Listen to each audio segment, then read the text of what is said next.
is it? What is the acting? You guys don't blow it, eh? Make sure you speak clearly and loudly. Yes. Be like a pause in the conversation. She's got it running there, by the way. I know. Okay. 5:59. We'll wait one more minute. Okay. My watch says 6:01. We're going by the time guide. You are late. Yeah. All those phones are out of whack. You know what? Everything here is Canadian product. Yeah. Except. Blue. Okay, guys, if you want to introduce yourselves. Hi. My name's Cory. This is our first Facebook Live discussion, so bear with us. We'll do our best. I've been with the company for 22 years, and Bob is my cohort today. He has been here for Just over 19 years. So today we're discussing growing indoors and the differences between growing in soil and growing in hydro. So yeah, do we want to start with a question, or do we want to just kind of go through the basics of the differences? Let's go through the basics of what indoor growing is and generally what you need to do that. Okay. Well, I mean, growing indoors, obviously, at this time of year in Saskatchewan is necessary. Nobody's growing outdoors. It's very easy to do. There's lots of ways to do it. Soil is certainly one way of doing it. And there's different types of soils that you can go with. So we have a lot of peat moss, vermiculite, perlite, lime, gypsum. This has no nutrients in it whatsoever, so you have to supplement. If you're going to grow that way, you'll have to either use like a water-soluble product like Plant Pot has here, that you just mix with water and water your plants every week or 2 weeks, depending on their growing stages. Or you can amend your soilless mix with other products and end up with a soil in the end. You can also start with a super soil or a living soil. This has everything in it to grow your plant from start to finish, including beneficial microbes, beneficial ecology in the soil, and that is a good way to go. So we'll go with hydro as a comparative to soil. Take it away, Bob. Okay, so hydroponics is, of course, growing slightly differently. You're using potentially a pail with a basket in it. Cory's just showing you what the basket looks like. You would use, in most cases, you're going to use product Hydroton. Some people call it clay pebble, some people call it Hydrostone. Anyways, we have a bag of that sitting right here. We sell it in a couple of different forms. We've got 8 to 16 millimeter, which is a slightly smaller size. So if you were growing in a smaller container, you can also use the larger size for some of the bigger containers. So we have different fertilizers that we would use in that case. Liquid fertilizers, 3-part fertilizers. We have 2-part fertilizers, I believe, that I can think of right now, and we also carry a water-soluble fertilizer from Plant Products, and we carry that in a couple of different sizes, in a small size as well as a 15-kilogram bag. So we find that people are sometimes they're growing in soil or in a soilless mix, and they decide they want to try things slightly differently, and it is a good option to do in an indoor application for sure. So, are there any questions that anybody might have? Just any at any time you can ask any questions while you're watching us on this live presentation, and we'll certainly try to answer to the best of our ability. I'll ask a question here to start, Bob. What types of things are easiest to grow hydroponically, or is there anything that you would recommend not doing hydroponically? You can grow a lot of things hydroponically. Most people will start out maybe with something simple where they're growing, say, lettuce. They can actually another way of doing it too, which I should probably get into, is people will sometimes grow in say a 4-inch pipe where they've actually got a plastic pipe, a Schedule 40 white pipe, which is food grade usable, and they'll drill holes in to use smaller baskets instead of the large. Yeah, there Corey's holding up some of the smaller baskets that you can buy, and that works very well. Lettuce is great for that. You can grow things even like tomatoes. Most people would probably want to grow smaller, some of the tiny Tims maybe, or some of the smaller tomatoes as opposed to larger sized tomatoes. You can grow herbs. You can do pretty much anything. It's just a matter of being able to make sure that you can, if you're growing larger things, being able to support them so that they'll actually not fall over in your container. Fair enough. We do have a Facebook question from Carol, just asking, how do water towers compare to this hydroponic method? Like the plant tower, juice plus plant tower, water tower. That's basically a hydroponic. Okay. Equipment. Yeah. So it's got a reservoir on the bottom, pumps solution up, drips down through the different plugs, and fertilizes the plants as they need. So. Yeah, and she says yes, those ones. So yeah. Perfect. Awesome. Yeah. It's the main difference between growing soil and hydro is hydro will get you results anywhere from 25 to 30% faster. So you get your turnaround time on your vegetables and your lettuce and that kind of thing a lot faster. Soil is easier, requires less micromanaging. There's less for you to look after in soil, and some people will say you get better tasting vegetables growing in soil versus hydro. That's personal preference, really. Another question from Wendy that just came in saying, do you need grow lights for hydroponic gardening? Growing indoors, you're going to need lighting regardless of whether you're growing soil or hydro. So then Rhonda here is asking, what kind of lighting do you need for hydroponic versus soil? Would it be the same, or would you need something different for the two types? The same lighting, and we sell fluorescent lighting.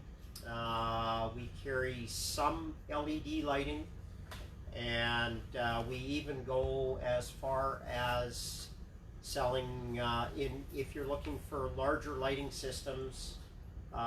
We sell high pressure sodium and metal halide lighting, basically ballasts and light fixtures and sockets and bulbs and all that sort of stuff.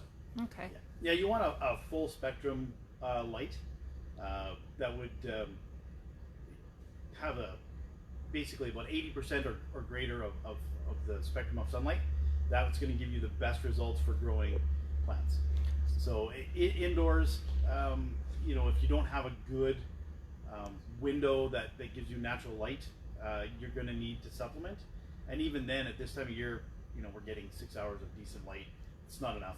You're going to have to supplement, you know, at some point with lighting. And just one extra note on that is a lot of people have southern exposure windows which they can use as some extra natural light, but keep in mind that newer houses have windows in them that are have different sorts of things in them, argon filled, that sort of thing. So really your ultraviolet light that is used to grow lamps is not going to be available. So even though the light is there, you're not getting really any use out of it. So you are going to definitely need supplemental lighting for sure. Okay. We have a question from David saying, how often do you need to replace water in hydroponics? That's a loaded question. Depending on who you talk to, there are different ways to go about it. So some people will keep the water in there all the time, and they'll measure the amount of nutrients in the water with like a conductivity pen, something like this, and that gives an idea of how much nutrients are left in the water, and then they'll top up. You will have to replace some water. You'll have to keep filling your hydroponic reservoirs as the plants, you know, use up water and evaporation and whatnot. Some people will do a 2-week cycle where they'll leave the plants in the water for 2 weeks and then dump everything and start fresh. So both will work fine, depending on what you have for a hydroponic system will determine how you would do that. Something like this, which is just a pail with no circulation, no outside reservoir, anything like that, where your plant's just sitting in it, that's something that you would look at changing the water out completely every 2 weeks. Just dumping what's left in there, adding fresh water, fresh nutrients, and going. If you had this attached to a circulating system with a reservoir, then that's something that you could look at adding to the reservoir as you go along and testing your EC. And one thing that I would just add to that is you may find that in a 2-week period, especially with no circulation, that things are starting to, you get a bit of smell from your stagnant water. You may decide that you want to change it even a little more often than that as well. So that's going to be really, you just kind of keeping an eye on things and coming in and maybe even giving a quick smell almost of your water to see where things are at. Perfect. David also asked, do you need to prune the roots for hydroponics? Some people do. I've never pruned the roots and I've had great success. So I would say no, it's not necessary. But as people kind of do things and play with plants and see what results they get, some people have results by pruning. Some people, just leave it and let the plant do what it wants to do. Perfect. Carol asked, could you convert your fluorescent lights into daylights, and do you need to worry about the distance of light from plants? Yes, definitely. You can convert your lights depending on what you have. If you've got the old T12 bulbs, which is the 1.5-inch diameter bulbs of yesteryear, there are replacement bulbs. I would have to say I'm not 100% sure if we've got any coming for this next season. I know that we had talked about. Oh, I'm getting a no. So what you would end up doing is you would change to the new style lighting, which is a T5 lighting. It's a much smaller diameter bulb. It's 5/8 of an inch in diameter versus the old 1.5-inch bulb. It comes complete with a fixture and light and reflector, and they are a much more efficient unit. They run 54 watts of light versus the old T12s, which were 40 watts, and they're 75 to 80% more efficient than the old T12s. And also we now have available to us LED replacement bulbs for anybody who is using a T5 system and they want to change it from a T5 fluorescent to an LED. That is, it looks like a T5 bulb, but it actually has the LED diodes built right into the bulb.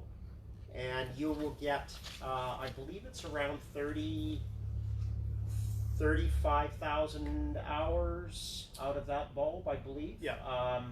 Now, if you do buy the LED fixtures, those fixtures will actually last for about 50,000 hours, and they will produce a little bit more light output than what these replacement T5 LED bulbs will produce as well, just because of the ends being on them, the sockets, that sort of thing. Okay. Shauna asked that, or she had said, I started some lettuce following the U of S gardening recommendation. 1 liter water with 1/4 teaspoon of 20/20/20 fertilizer. It's a closed system. Once the plants drink all the water, do I top the container up with more of this nutrient-rich water? ? We have a system we sell here that is called a salad box. It's a closed system, doesn't circulate, there's no power to it. It starts with a reservoir with water and nutrients, and then has a secondary reservoir that just plain water to just add. So you do, depending on how long you want to keep your lettuce going, how often you harvest it. If you're using leaf lettuce that you're just taking little bits off and you're keeping it going, yes, you will have to eventually add nutrient water back in. Again, it just depends. Some people will harvest it all in one shot and then start over. If you're gonna harvest little bits at a time, then yeah, you will have to add nutrients, probably anywhere from once every 2 weeks to once a month. And that was her second question there was, in my vegetable garden, I pinch back lettuce leaves to eat and the plants keep growing. Will it work the same way in a hydroponic system? Absolutely. So perfect. Okay. Carol asked again, with using tap water, do you need to treat it first? Lots of chlorine, etc. in tap water. I've never treated the water that I've used. No. I did have some people mention that chloramine has an issue affecting some of the nutrients and some of the ability to adjust pH. So if you're finding that that's an issue, then yes, treating your tap water to get rid of the chloramine is fine. Leaving it stand for 24 hours, the chlorine in the water will gas off, but the chloramine doesn't. So you have to treat it with a water treatment, water prep, or something of that nature. Okay. The other thing too, just regarding water, if you live in Saskatoon, I know our water typically sits up in the high 7s, 7.9 I think was what I recently heard, and you would definitely want to bring your pH down to a more usable level, and that's just so that here you can buy pH down, and if you get too overzealous, there is pH up that can also bring it up, your pH up. What that does is that just makes those nutrients, some of the nutrients that will be in your fertilizer solution, are not available to the plants if your pH isn't in a range that is usable. So one thing about pH, a difference between soil and hydro, is the pH range that things grow in is significantly different. Most things grow really well hydroponically in a 5.5 to 6.5 pH range. That's when the nutrients are most available to the plants. In soil, it's a 6.5 to 7.5 or 6 to 7, some people will say, pH range. So it's a different pH range if you're growing in soil versus hydro. One of the other things with soil that people will do is, if you're using a living soil where you have beneficial fungus and bacteria in there, or if you're using a soilless mix, you can actually add beneficial bacteria to that. That actually mitigates some of the need to adjust the pH, because the microbes actually absorb the nutrients and make them available to the plant in a different range than just if there was no microbes in the soil. So it actually makes it a lot easier to grow having the right microorganisms in your soil. And just one more thing regarding the water and pH. If you are looking and wondering what your water is at, we do sell pH pens. We also carry a combo meter, which I know Cory alluded to earlier with the conductivity pen, measuring electrical conductivity, or it will also do parts per million. We do also have what they call a combo meter, which is a handheld meter that you have probes that hang off that will give you your pH as well as your electrical conductivity / ppm. And we carry, in the case of this combo meter, we also have replacement pH pens that are available, as they will only last so long and then they need to be replaced. And we always suggest that they get treated with kid gloves, because they are a device that's very, very sensitive. So things like even drying out your little gelled ball on your pH pen is really not a great thing to do. You need to rehydrate it. So keeping that sort of stuff all up and working in top-notch order is certainly a good thing to do. And we also do carry pH and conductivity probe care kits, which are really, really essential in making things work.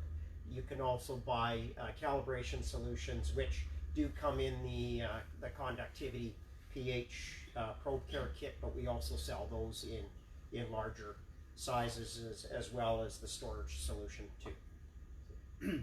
One thing to mention about pH in hydroponic growing is that when you add nutrients to your water, it changes the pH.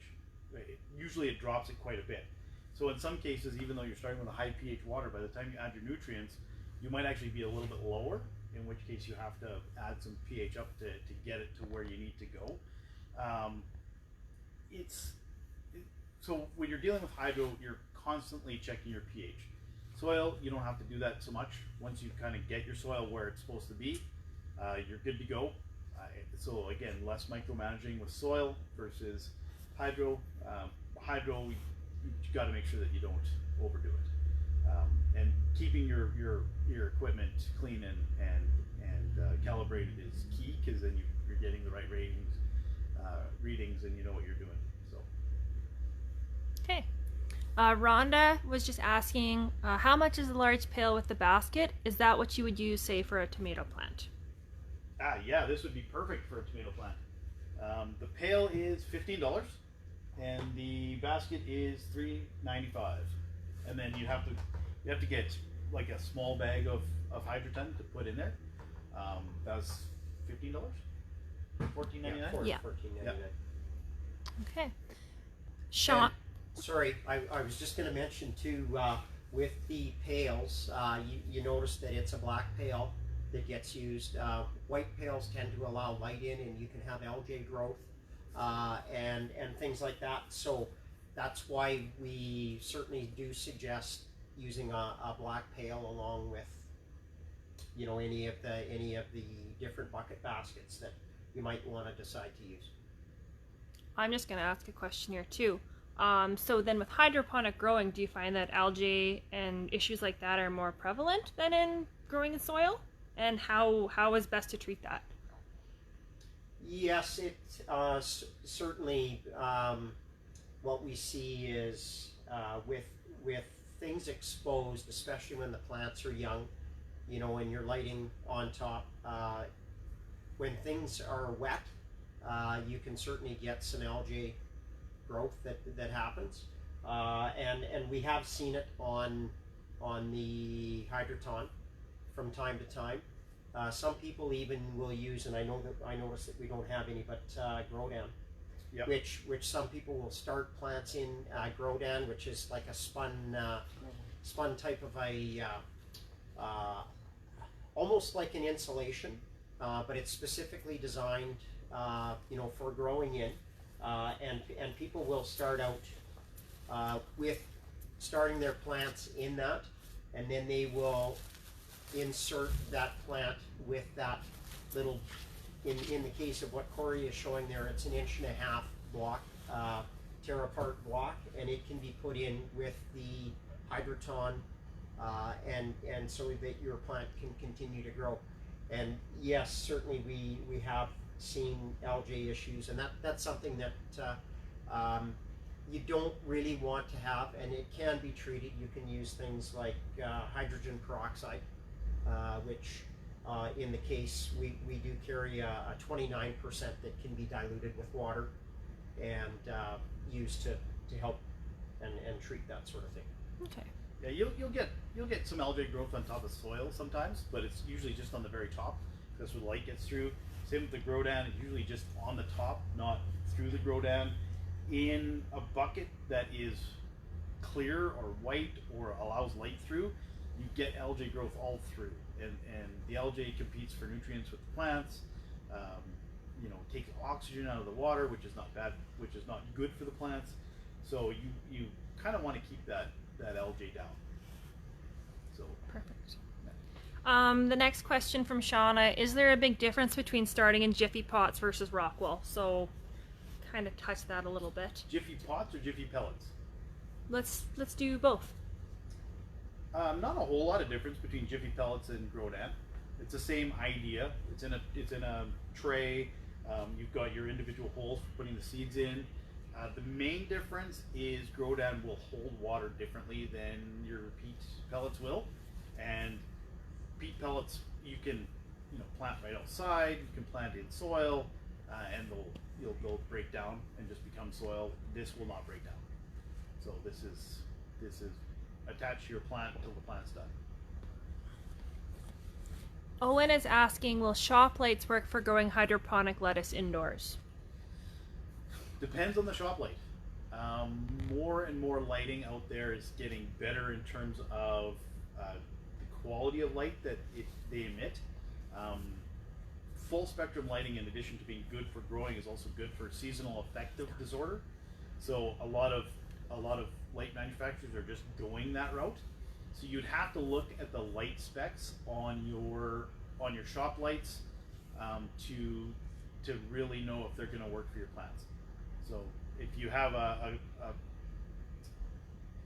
on your lighting, on the specs, if it has color rendering index and it says 80% or higher, that's good.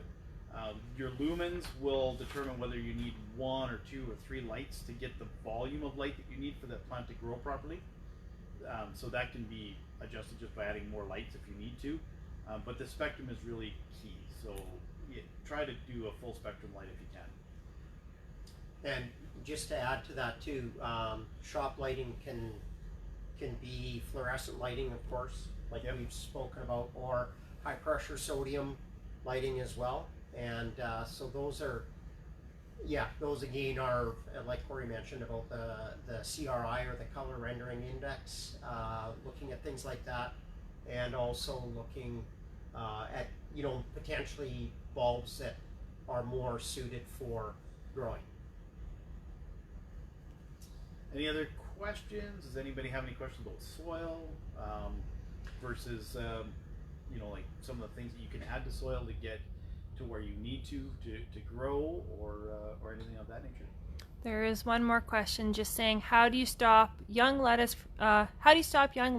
plants from getting leggy?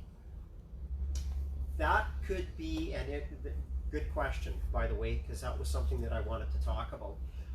It is possible that your lighting is sitting a little bit high on that lettuce, which is causing it to stretch to the light, and that is something where we want people to make sure that their lighting is closer. So again, if you live in an older home, or you're using some of that outdoor lighting from a southern exposed window, and you're finding that sort of thing, then definitely get yourself some supplemental lighting. Keep it probably within, I would say, maybe around 10 inches from the actual plant itself to shorten it. Certainly anybody that's wanting to take some of their plants because they're starting it later in the winter because they want to bring them out in the spring, that's a key element, is you definitely want to make sure that that plant is strong enough so that the first good old Saskatchewan wind that we get, that it doesn't break your plant off. And you might even consider having a fan, if you've got a fan available, to run a fan in that room to add a little bit of wind, you know, to emulate the winds that we do get, to help with that as well, to strengthen the plant. Yeah, plants grow stronger if they can, you know, dance a little bit through wind.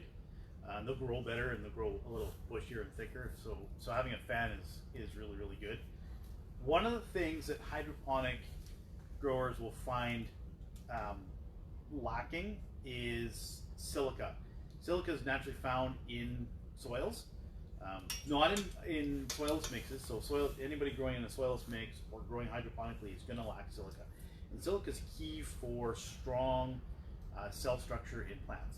So stronger stems, stronger leaves, that kind of thing. One of the advantages to not having silica in hydroponic lettuce is that it's very tender, it's very juicy, but it also doesn't last.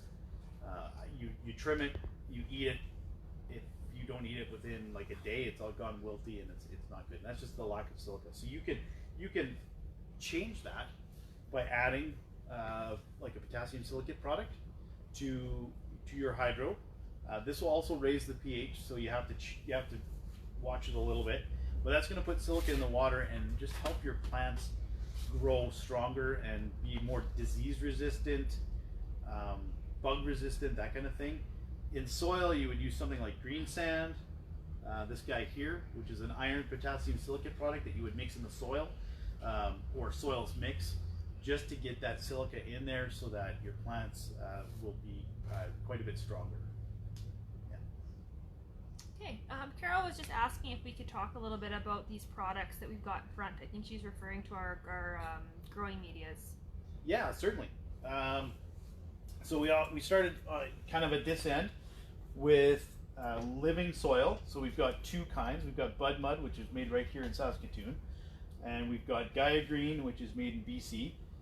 They are a living soil. So what they've done is they've taken started with maybe a base of a soilless mix with adding a lot of the, Gaia Green adds a lot of their amendments in there to make sure that there's the right amount of micronutrients and macronutrients like nitrogen, phosphorus, and potassium, and also the microorganisms.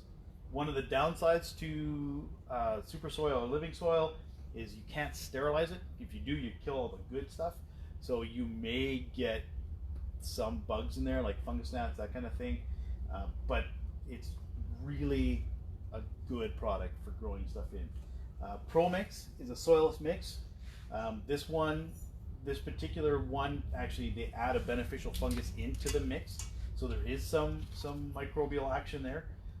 This is a high porosity version, so it's lots of drainage. It's good for some of the plants that don't like wet roots.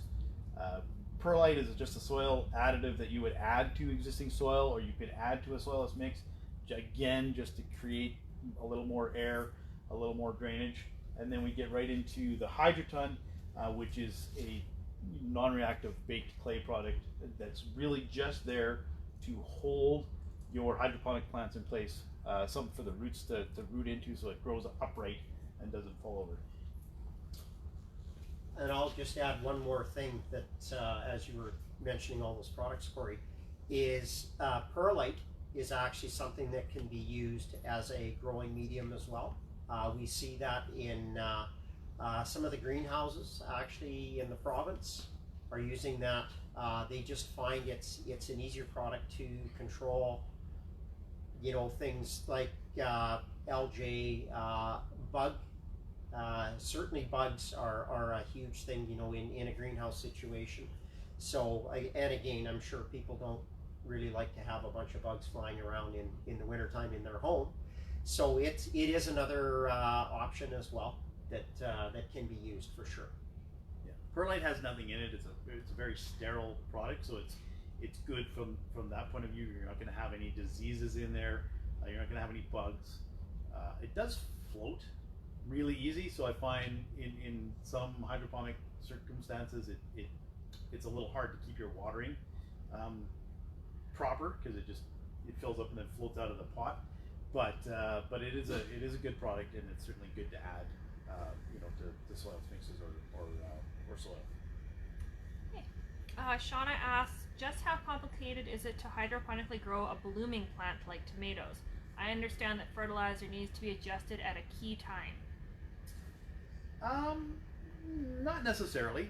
If you use a all-purpose fertilizer like a 20-20-20, your plant will do what it wants to do when it wants to do it, because all the nutrients are in the same measure, so the plant will just use what it needs. But what some people will do to get fast results or better results or tweak it a little bit is they'll use something like a 4-stage system, like Plant Prod has here, or they'll use a 3-part system like the Future Harvest. So the Future Harvest has a grow, a micro, and a bloom. You use them in different measure at different stages. So, and they got a chart on the back. It tells you if your tomatoes in an early vegetative stage, you put this much grow, this much micro, this much bloom, and then by the time you get to the blooming stage, you flip that. You just increase the amount of bloom, which has more phosphorus in it, reduce the amount of micro and grow, which has nitrogen in it, and that will just get your plants to put up more flowers and less leaves. And more flowers means more tomatoes. Awesome. And just to add on to that too, there is actually a 2-part system. Yep. In the 61131, which is like, it's a hydroponic fertilizer, and then using calcium nitrate to add your calcium to your tomatoes. What people find sometimes is they're growing tomatoes and they get what they call blossom end rot, which is a blackening of the bottom of the tomato, or it gets very, very soft, and it's lacking that calcium. And so that's a really good combination product that gets used as well. Yeah. Very easy to use. Yeah. Yeah. There's a couple different questions here around the same line. Just wondering if a 20-20-20 is good enough. I know we're kind of talking about that, or would you guys recommend doing a 2 or a 3 or a however many part system, or is it more preference? We were growing some tomatoes in our tent last year, and I tried a 2-part root farm system. We were using the Scott's makes a hydroponic system that you can grow 1 to 4 plants in, and they have a 2-part fertilizer system. So we did some with that, and we did some with just 20-20-20, and I had very similar results doing both of them. So really 20-20-20 seems to be the way to go. I do find if you're using that one, because the plant uses different nutrients at different stages, you're better off to swap the water out completely and add, because the plant may have used up all the nitrogen and there might be lots of potassium or phosphorus left in the water, and when you add 20-20-20, you're just adding more of everything. So swapping it out and just adding fresh stuff is good.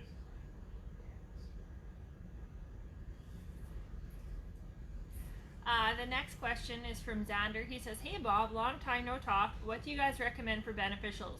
Micro enzymes, rhizo products, when inoculating Rodan cubes prior to taking clones?" Well, hi Xander. Hey Xander. That was a lot. I'm going to get Audra to repeat the question there again. It looks like he's just looking for recommendations for beneficials. Micro enzymes, rhizo products when inoculating Rodan cubes prior to taking clones. Yeah, so he's Okay. looking at something like a soil activator, which is 3 strains of bacillus bacteria, or Mike's, which is a mycorrhizae. There's also there's a root rescue product that's got 18 different mycorrhizae in there. You have to know your plant, because different plants will use different microbes for inoculating. So do your research, know which ones you need, and then you can definitely inoculate your Rodan ahead of time before you put your clones in there, or even start your seeds for that matter. And even a root stimulator as well. Yeah, Yeah, which we carry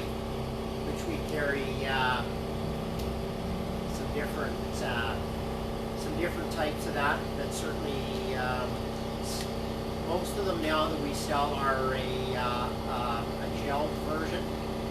Then we also carry a powdered one. That. Sorry if you can't hear us. We have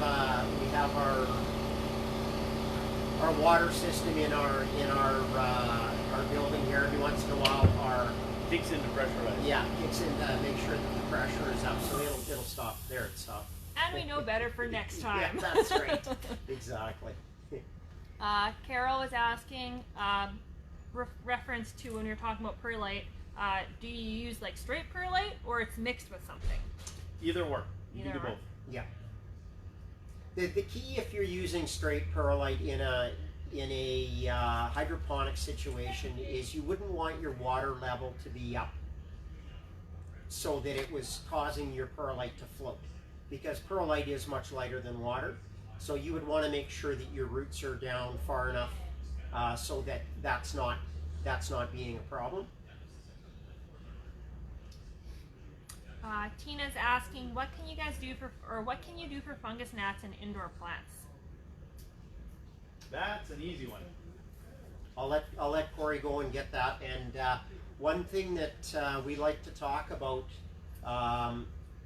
when people have fungus gnat issues, a lot of times it can be, we'll ask people, are you a wet waterer or a dry waterer? What that means is, if you're a wet waterer, you're afraid that your plant is going dry because the surface of your soilless mix is dry, and you're concerned that you need to water that plant. And fungus gnats love to feed off of algae. And algae is caused by things staying wet. And I know that we didn't really talk about it too much before, other than on the Hydroton and that, but certainly soilless mix can have algae growing on the top of it. Sometimes you'll see it as green, and when the plant is dry, it doesn't still show as green, but it can be quite crusty. And what it doesn't allow is, it, like Cory was mentioning before, it can be causing a starvation of oxygen to get into your soilless mix to help with your plant roots. And also, it doesn't allow the water to flow properly into your container. It wants to run the water off to the side. So going back to the wet waterer versus the dry waterer, a dry waterer doesn't typically run into fungus gnat issues because they are allowing things to dry out. Some people will even get to the point where they start to allow their plant leaves to look like they're starting to wilt a little bit. And that's not a bad thing, because that can also help with the strength of your plant being stronger when you do give it that moisture. So if you do have fungus gnats, having sort of a two-part approach to it really does help. So you can get little sticky sticks, little sticky strips that you would stick into the pot that catch the adults. The problem with that is it just catches a few of the adults, doesn't catch all of them. Lots of them will just lay more eggs. You end up with more larvae in the soil. You end up with more adults. It's a continuing cycle. What you really want to do is you want to use a nematode product.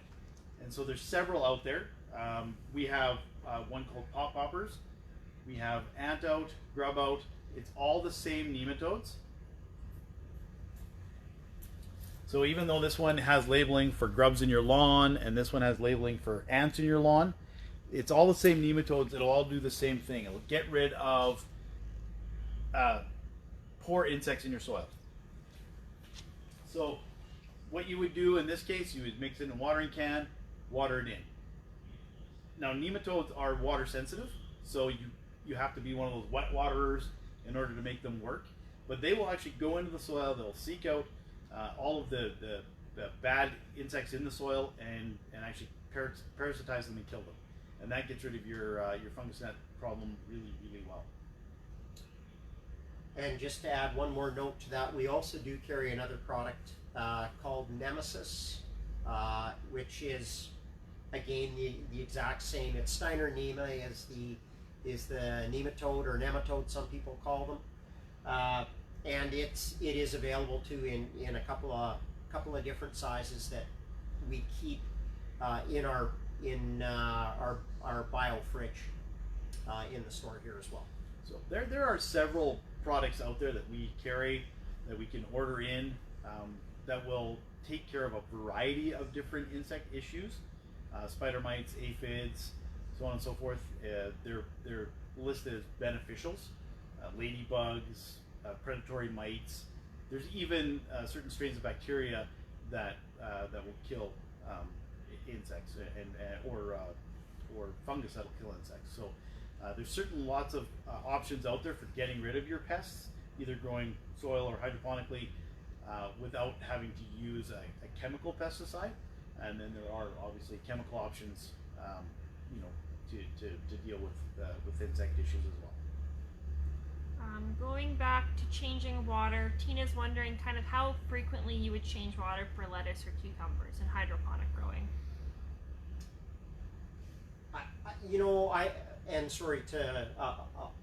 I know Corey's been talking about, every couple of weeks.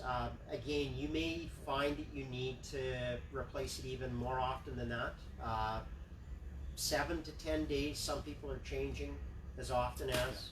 And so again, I think it's a matter of, just keeping an eye on things, maybe keeping, take and smell to see if things are kind of smelling a bit off in the water. And again, if water is moving, it's a little differently than water that's staying stagnant, because that changes things too. The size of your container will change things too. The salad box unit that we sell for growing lettuce would usually run dry before I'd have to change the water. So it was not anything that I would ever actually swap the water out. It was just adding more water and more nutrients. So the size of your container versus the amount of plants that you're growing will also dictate whether you need to change the water or just add water. Because larger plants in a smaller reservoir will suck that water out a lot faster. So lots of factors in there to how often you have to change your water. And one more factor potentially is how humid or how non-humid your home is. If you've got a house that doesn't have a humidifier in the wintertime, certainly with the furnace running and that, it can certainly use up some of that water that would be in there. So again, keep an eye on that, because as your plants grow, yes, they need more water. And it's something where if we've got dry conditions, which a lot of times we do in Saskatchewan, that's going to use up some of your water as well. Okay, another question here from Kyle asking, is there a meter for nutrient levels in water, or would a water sample need to be taken and sent off? Oh, no. The meters that are out there are just EC or ppm, so they will tell you the amount of particulates in your water, but they won't tell you what particulates are in there. So to do that, you would actually have to do like send off a water sample. There are some kits that you can get that will test like nitrogen or phosphorus or potassium, so you can get those levels. But as far as micronutrients go, anything like that, yes, you would have to send off a water sample. Okay. Tracy had a nice shout out saying that she's got lots of seeds and stuff from us here, so thank you, Tracy. Just gonna scroll down. Lots of talk on nematodes. Excellent advice. Thank you. Tracy also asked, is it possible to grow strawberries hydroponically? Do you sell strawberry seeds in store? Yes, you can grow strawberries hydroponically. They do that in a commercial application. I've seen that done many different times. I've even seen it where some of these commercial growers have built their systems so that people don't even have to bend over to pick their strawberries. They can They can pick them at waist level, and which is really nice. And as far as strawberry seeds go, we don't. We're out at the moment. We are out. Yeah. Okay. We usually carry one variety. It's called Fresca. That one we're sold out at the moment. We'll hopefully have more in the spring. We do get. We actually get started strawberry plants in the spring. Package of 10. That just sort of speeds up the process because they're already started. They're already about that big. That's a good way to go.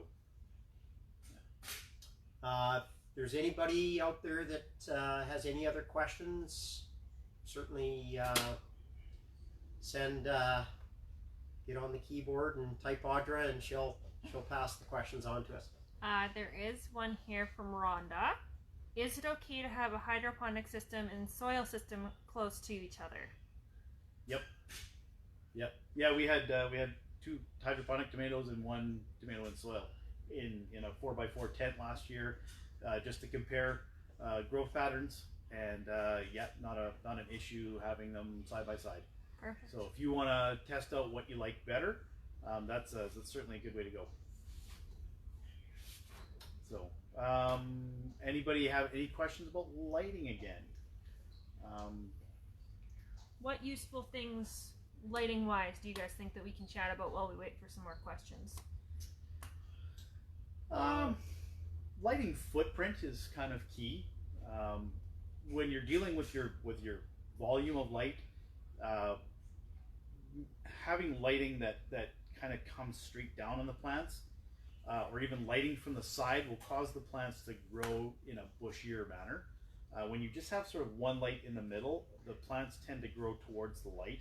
So even if you have a tray like this, with one strip lighting down the middle, the plants on the outside will grow in, and the plants in the middle will grow taller. So having that proper right footprint for your lighting will help your plants grow more evenly. Carol here was wondering about the tents that we're speaking about. Can you tell us a little bit about what we've got and how they're used and what they're for? Certainly. So we've got, we carry a couple of different sizes of tents in stock. We have, I don't know if you can see this one. I think Audra's just going to move it over a little bit. Do a little turn. This particular tent that we have here is a 4x4 tent. It stands about 6.5 feet high, so it's 4 feet by 4 feet. And it's got a silver wall on the inside, and that's just to help with light reflection, to help that light reflect off the side, and so that it can get under the canopy, the top canopy of the plants that you're growing. And they are they're well designed. You can actually, they've got zippered sides so that you can have the plants really sealed up. Plants that are sensitive to heat, they certainly they're quite well suited for that. And you can see, I don't know if you can actually see inside there, just the lighting, how we've got the lighting kind of hung up. Sorry, we're kind of tipping our camera here, but there's lighting on the inside, and you can see how it bounces off the side of the wall and can help get to those lower leaves and that when that plant does get larger. There, and we've got it on a light. This particular lighting that we're using here is the LED lighting from Sunblaster, and it has that black bar that you can snap multiple lights into it, so that you can have more than just your one lamp or your 2 lamps to help with that light canopy, so that you get a little better coverage of your plants. And as you can see, it's the way we've got it hooked up. We've got it attached to a ratchet type strap where you can raise and you can lower your lights to keep them closer to the plants. So again, that they're not stretching to the light and causing them to be weak stemmed. What you growing there, Bob? I'm not even sure. What are we growing, Cory? That's a lemon tree. Yeah, Okay. so that's a lemon tree that we've got going. This is about the right height that you want for this type of lighting onto this plant. It makes sure that you get good photo penetration. The light goes right through the leaves, and that makes the plant grow stronger, healthier, and bushier without getting leggy. And you can see as you draw that light closer to the plant, that light footprint or the canopy is certainly narrowed because of that. So you want to make sure that you have enough lighting that's there. And we'll even say to people that they can do kind of almost a musical chairs with their plants and move them around sometimes, because the lighting that's on the or the plants that are on the outer edge are tending to want to stretch to the inside. So you might just want to move things around, make them accessible so that they can do that without too much of an effort. Carol here, or Kathy is asking, do you sell a tent cover for metal shelving? No, we don't. But you could certainly put your metal shelving inside of these tents, depending on the height of the shelving, of course. I know the shelving that comes to mind is stuff that I've seen at Costco. They've got a really nice shelf, and I think it would quite easily fit into this tent because it's 4 feet. I think just slightly wider than 4 feet wide, and around that 6 foot height. And so certainly in a 4x4 tent like this, you actually want slightly less than 4 feet, because the inside there's a metal frame that goes on the inside, so it's going to restrict the actual 4 feet. So 3.5 feet would be the best size of shelving for that tent. But we also sell a 5x5 tent that a 4 foot shelving would fit in just perfectly. We've got a question here saying, how much weight can the Mammoth tent you have support in terms of LED light fixtures? You wouldn't be able to put enough LEDs in there to over stress it. yeah, it's set up. I know our LEDs aren't very heavy, so. And I know our 5x5 tent kit that we carry a couple of kits, a 4x4 kit and a 5x5 kit, and that 5x5 kit is using a 600 watt high pressure sodium and metal halide bulbs, and I mean it easily hangs in there. Yeah, they're designed for older lighting, which would have a ballast that might weigh 20 pounds. LED lighting, each one of those strips might weigh a pound. So you get 20 of those lights in there. Physically, you can't fit enough LED lights in there to over max it weight wise. And even now he may be also talking about the panel LED lighting too, with the drivers built in and that, and they're typically still not that heavy in the whole realm of things, and they would certainly hang in any of these tents for sure. Yeah. We do sell light meters to actually register what kind of light you have in an area that you're in. So you can certainly take a reading of what you have for natural light first, and then decide on what you need for supplemental light. You can also use it to determine how high your lights need to be above your plants, just by taking a reading and seeing what your light is at, and it makes a big difference. Like even a difference of a few inches is a lot of light intensity lost. Back to the tents, we've got someone here asking about the price range for the tents and are lights included. So what comes with the tent? So you can in the tent kits, basically you're getting in.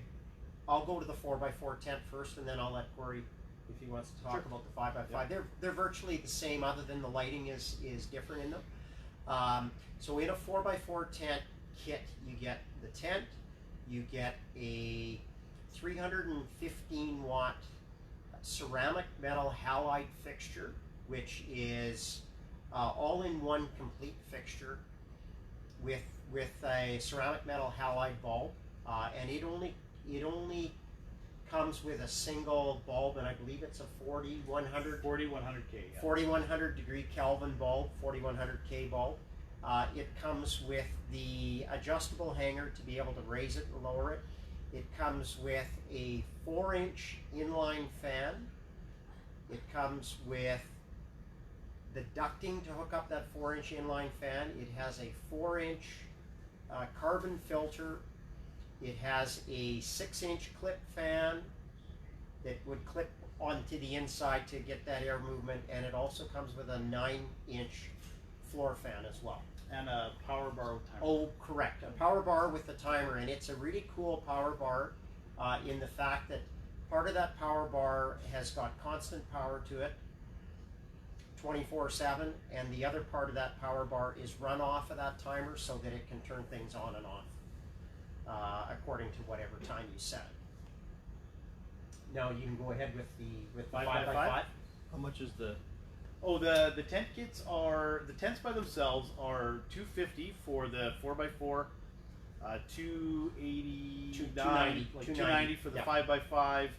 The kits are $1,099, whether you get the 5x5 or the 4x4. They're the same price. The 5x5 contains a 600 watt ballast, a hood. They do 2 different lighting. They do a metal halide, which is a 6400K, and then a high pressure sodium, which is a 2000K. Those lighting spectrums and colors are for 2 different stages. 6400K does really well for vegetative, 2000 for blooming, so plants that bloom, you'll switch the bulb out when they're ready to bloom. The 4100K ceramic metal halide in the 4 is a really good spectrum from start to finish, so you don't have to switch that one.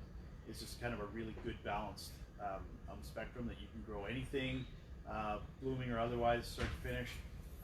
The 5x5 contains everything the 4x4 does, but in a bigger size, a 6-inch, because it does run more heat. It's a 600 watt bulb versus 315 watts, so it's twice as much heat. You've got a 6-inch ducting, 6-inch inline fan, 6-inch filter, and then the clip fan, the power bar, the ratchet straps, the floor fan. Those are all the same. Okay. There's a good question here. If you have a plant started in soil, can you change it to hydroponic system afterwards? That's a little hard to do, just because you have to pull it out. You have to rinse as much of the soil off as you can, so you don't dirty your hydroponic system, and then trying to get it into a hydroponic system with existing roots is difficult.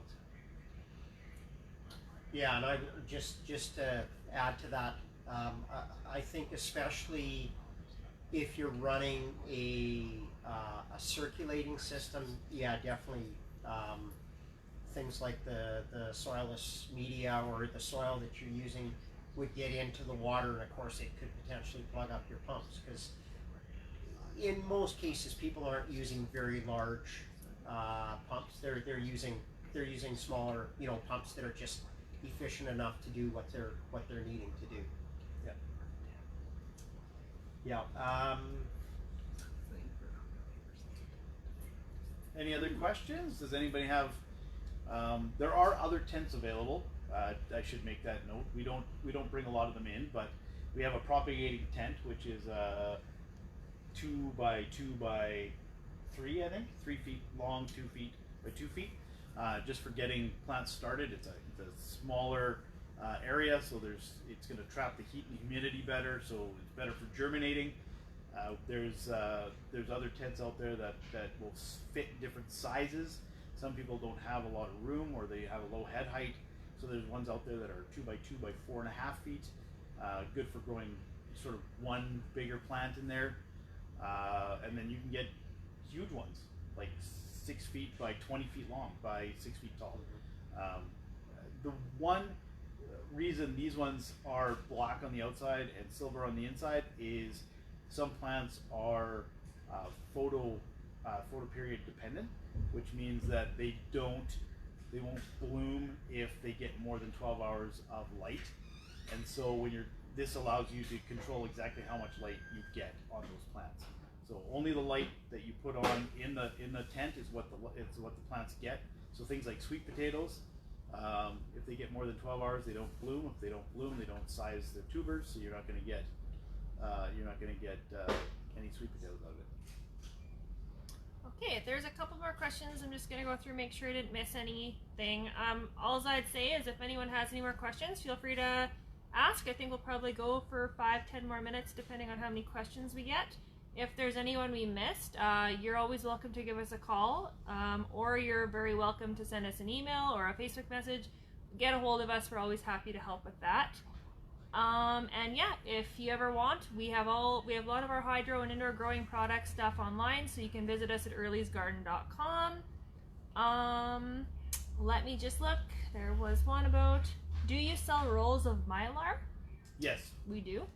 Yeah. Wonderful. We do sell Mylar, and we also sell black, white poly, so black on one side, white on the other side. And again, that gets used. People will sometimes, I've heard of people under their stairs. Going into the basement of their home is a good spot. It doesn't get used for a whole lot other than maybe storing some products that they'd like to get rid of. So that black white poly works very well in that situation. And Mylar, yes, we carry. It's just a shiny product that helps with that reflection of the light. Yeah. Some experts are saying the white actually reflects the light better and diffuses it more, so you get a better growth. Whereas the shiny stuff, you kind of get more pinpoint lights off of it. So some of the really experienced indoor growers will recommend the black and white poly over Mylar. It just depends on preference and obviously dollar value and space. One other question. Caitlin is growing in an Arrow Garden hydroponic system. The grow sponge always gets green algae growing on it. How can I get rid of this? We talked about this, but if we could briefly go over it again. Yeah, hydrogen peroxide, and just be very, very cautious when you're mixing that up. The product that we carry here in the store is 29%, which is very, very hot. We'll call it. So you definitely want to make sure that you're diluting it down to a usable state, which is probably in that 3% range. Yeah, 1 to 3% typically tends to be the right range. You don't want to go any higher than that because you can cause damage to your plant tissue, and you don't obviously want to go too low because then you're not actually going to get rid of the algae. I'm not sure if I asked this one already. Can your 4x4 Mammoth tent be used with flood and drain trays? Yes, with a 3x3 drain tray. The 4x4 drain trays, we are told the people that have bought them, they end up having to knock out the corners in order to make it fit. So a 3x3 would be the right drain tray for a 4x4 tent. Yeah. And the light measuring tool, what is the general cost on that? That's a good question. Let me check. It's gonna go for a walk. $59.99. $59.99. Looks like there's a couple more that's just come in here. Well, I guess the other thing too is, so I guess we're getting close to being able to wrap up. Again, most of the stuff you can shop online a little bit. But this is our first expert talk and we'd like to do more, so we're going to have this video available so you can leave comments after we're done and we'll try to get back to you.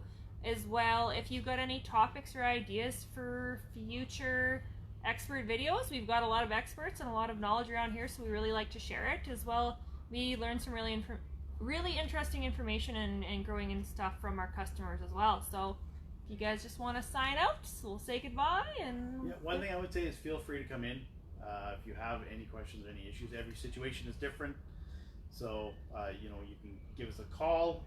You can come in if you're comfortable with that. and you know, we can go through your specific situation and hopefully get you set up with the right products that you need. Perfect. All right. Well, and that sounds like a wrap. Everyone have a good night, and we'll see you soon. Good night. Good night.